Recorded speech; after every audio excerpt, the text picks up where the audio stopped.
and welcome to Underneath the Hat podcast here on YouTube. I am your host, author, entrepreneur, educator, podcaster, Cherie Simmons. And I am so excited that you are here with me today for season 4 of Underneath the Hat. And our theme for this season is Speak Over Yourself. Before I get started, I want you to subscribe and like us on YouTube at Underneath the Hat Podcast. You can check us out on all podcast platforms: Anchor, Overcast, Spotify, Apple, Google, Breaker, and Pocket Cast. Don't forget to share it, be engaged, post questions and comments. You can even sew into the session through Cash App, $YLAAT 2017, or you can Zelle to our website, underneath the hat at gmail.com. So this is the second episode of the podcast. We started season 4 last week, and the theme for this season is Speak Over Yourself. And so I want to dive right in because this episode, I am going to dedicate this episode to someone very special to me. This person has been through a lot over the years and is the main reason for my ability to be able to speak over myself in so many situations, because I was doing it to protect her. And that person is me. So this is 16-year-old Cherie. And so I want to dedicate this episode to her because I am going to share some things that will allow everyone to see her and me in a different light. So I'm dedicating this episode to the 16-year-old version of me. Lord have mercy. Look at that picture. Woo! That was on 4030 King Drive. Right down the street from Alderman Dorothy Tillman in the Bronzeville community. I was a junior. Just started my junior year with Whitney Young High School. So I'm going to dedicate this episode to her. Speak Over Yourself. So these last 2 weeks have been a doozy. I have had to deal with the loss of someone that played a very important part of my life. And that was my first ex-husband. He was taken home, made his transition on August 31st, and at the age of 42 years old. And it's been interesting couple of weeks of dealing with that whole thing.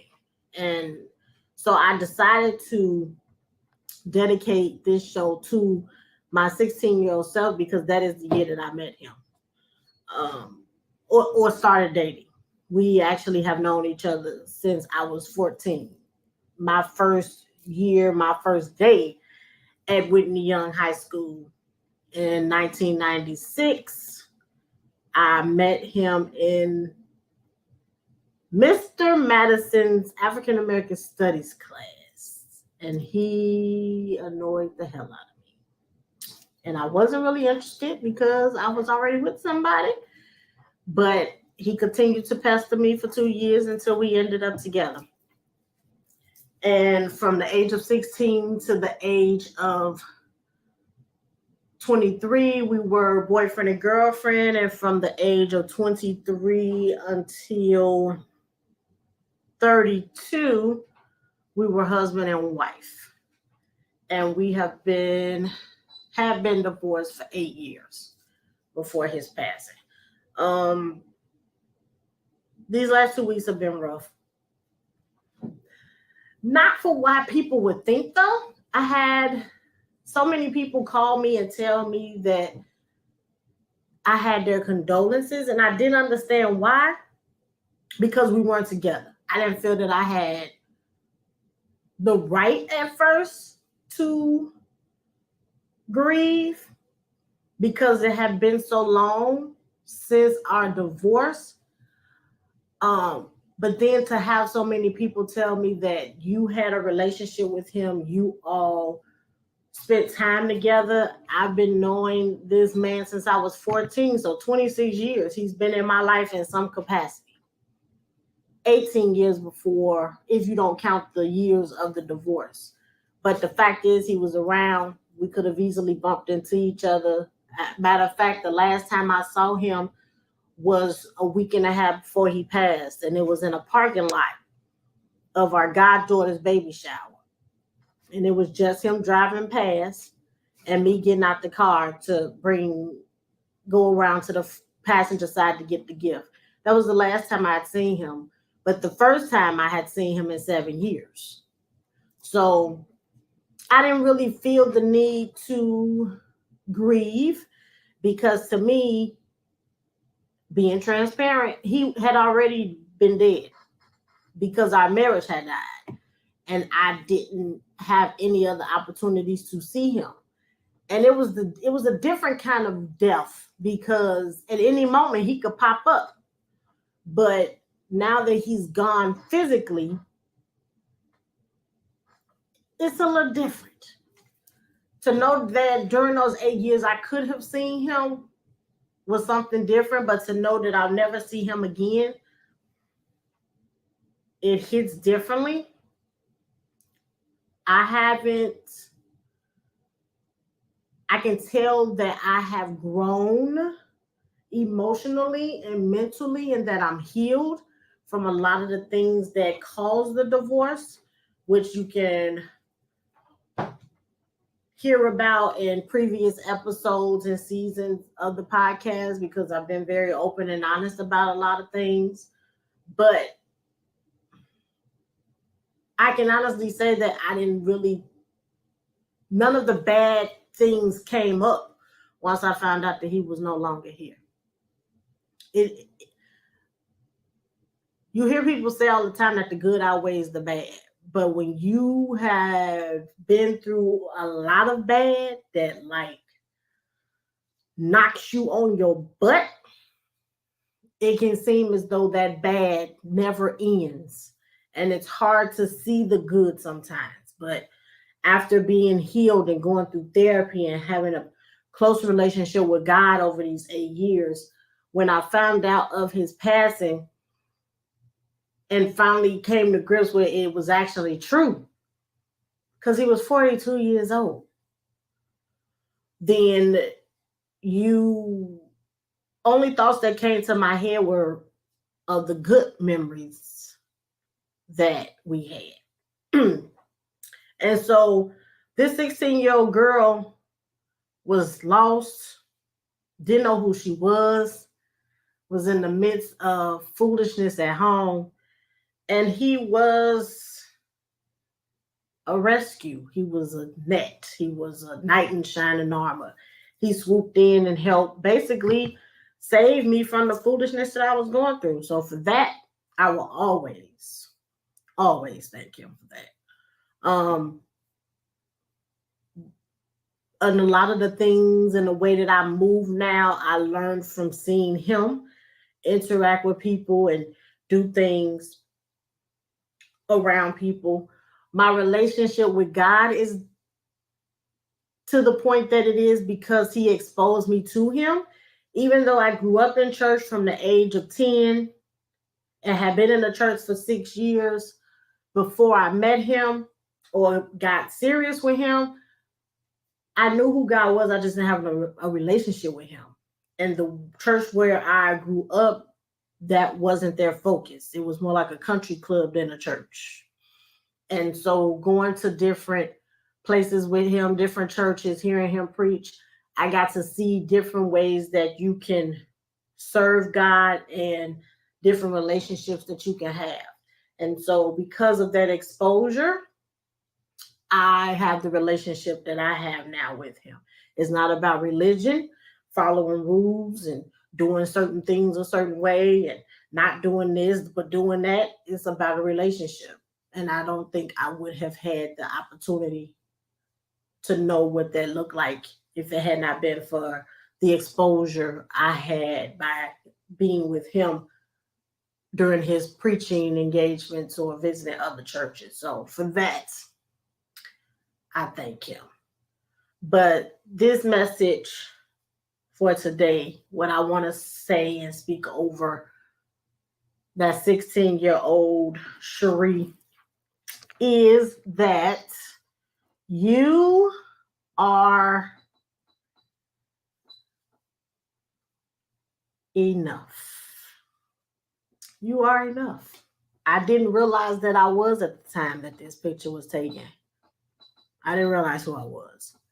And because of the things that I had been going through and had seen and heard, had even participated in, from almost committing suicide at 12 and losing my virginity at 12 and looking for the love that I had gotten from my dad after he and my mom divorced. I was looking for that love and affection from others in the wrong places. I didn't know my worth.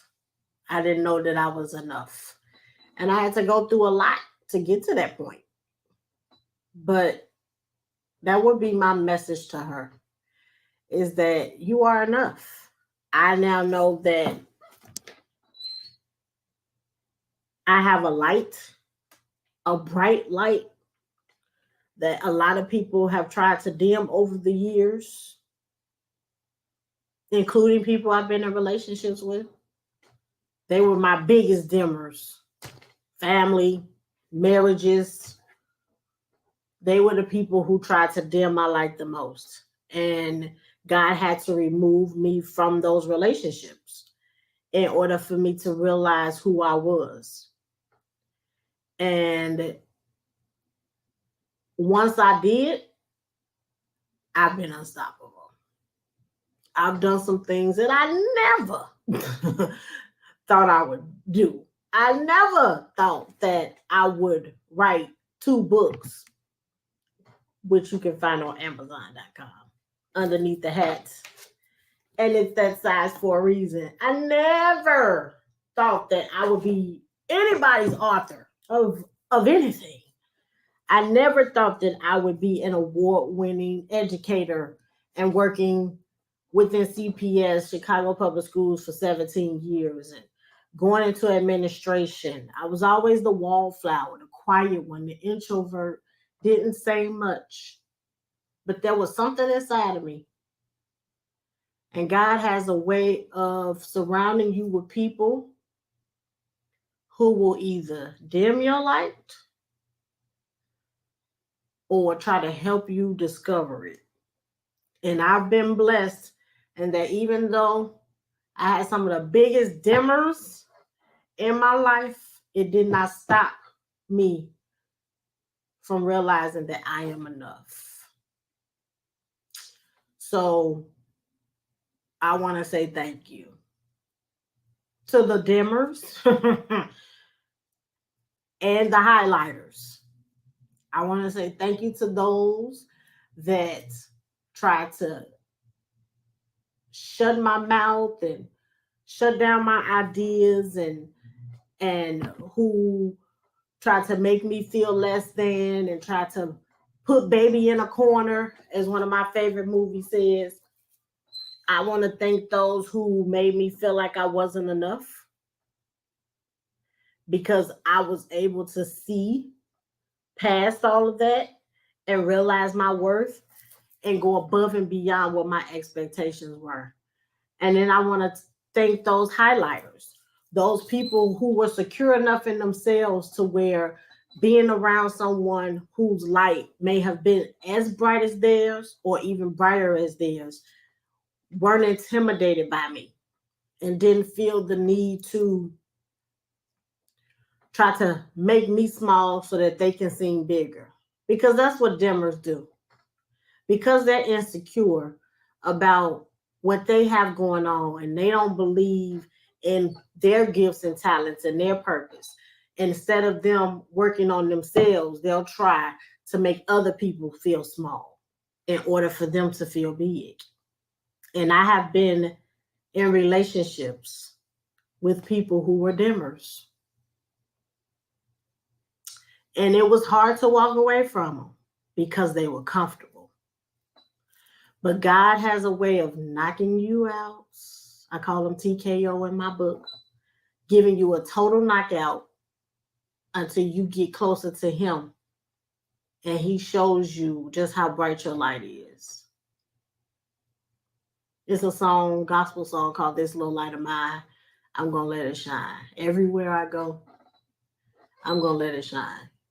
And so when I realized that I was enough and that my light was bright and that I was worthy, doors started opening. Opportunities started coming my way. My name was mentioned in rooms that I didn't even realize people were in themselves. And so I noticed that once I got a different idea and thought and mindset about who Cherie was, then my circle changed. Once my mindset changed, the rooms I was able to go in changed.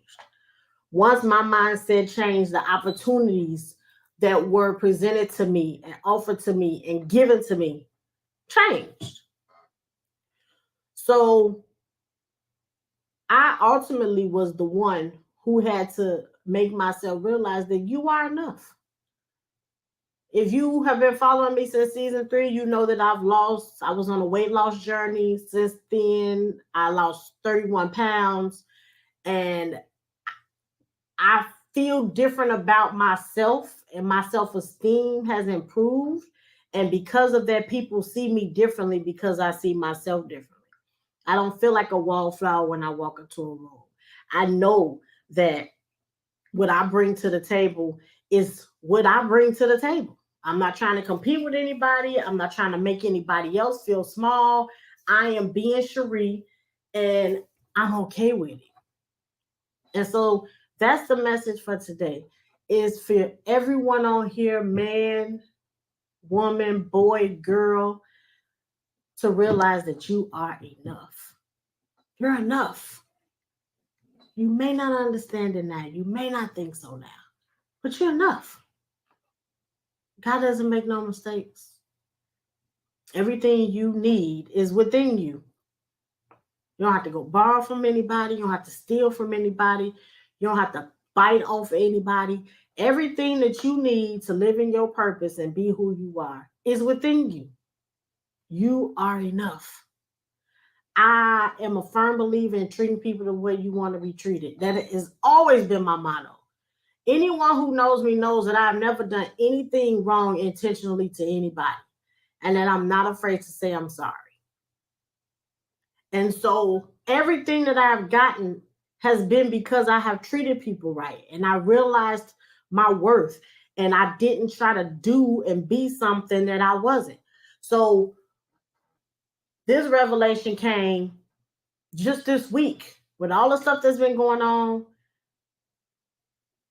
The Lord has a funny way of working in His time, and the way that He allows for you to know that He's working in His time is the best thing ever. I've watched soap operas since I was at least 12 years old with my great grandmother, and continued up until about a month or two ago, and watched General Hospital. So for 20, 30 years, I've been watching soap operas, and God has the best reality TV scripts that happen in people's lives. And I've just lived through one over the last couple of days. And that everything that I have been saying about things that had happened to me, He confirmed in the most unlikely place.